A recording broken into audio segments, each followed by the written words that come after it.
This is Igbo area Traditional marriage.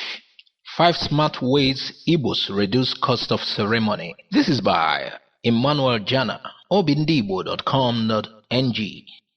Traditional marriage in Igbo land is a highly spiritual event that carries a lot of importance. In fact, no couple will be recognized as married in Igbo land unless every traditional rite is observed to its fullest extent.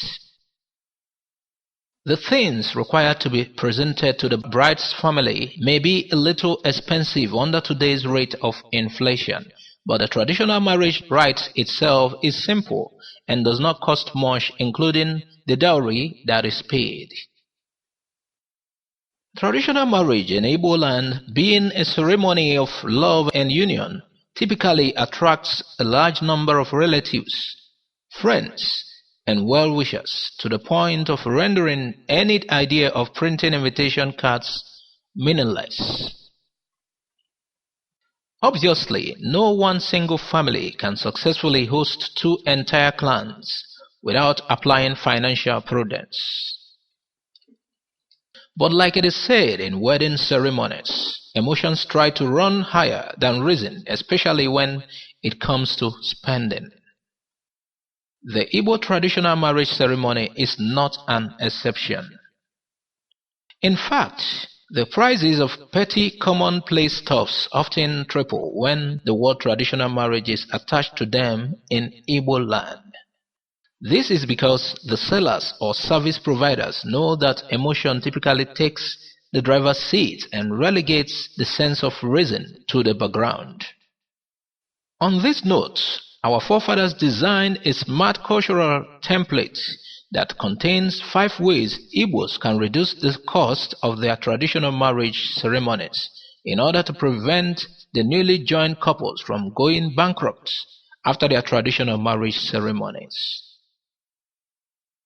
Check out these smart cost-cutting tips that have been handed over as a cultural practice to us.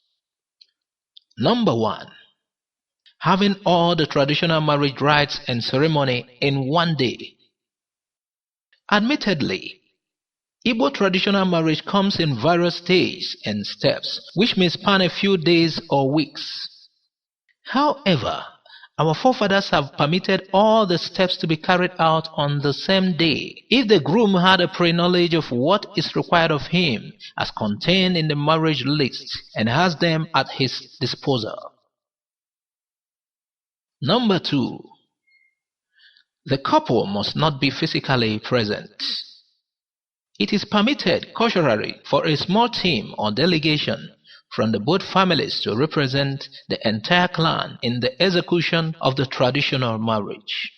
In fact, it is not a must for the couple to be physically present during the traditional marriage. Our forefathers accept the fact that Igbos are great travelers and migrants, and as such accepts that a traditional marriage can be validated in absentia if those getting married are far from home.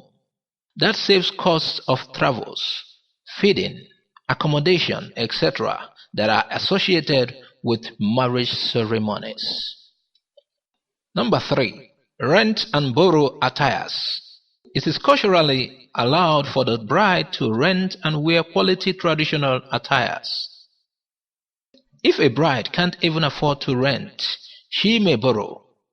Donning borrowed attires and traditional inexpensive makeups does not invalidate an Igbo traditional marriage. Number 4. Venue is usually free.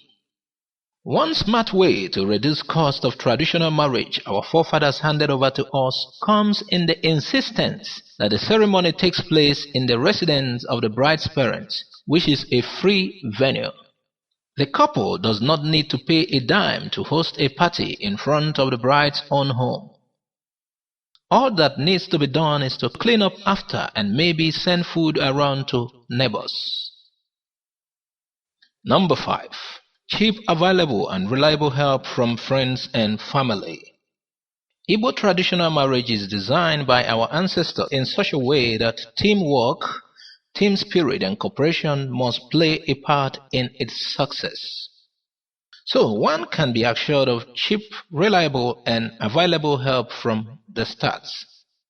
These are just a few smart ways. There are many others that have not been highlighted in this documentary. You can share your tips with us in the comment section of the YouTube.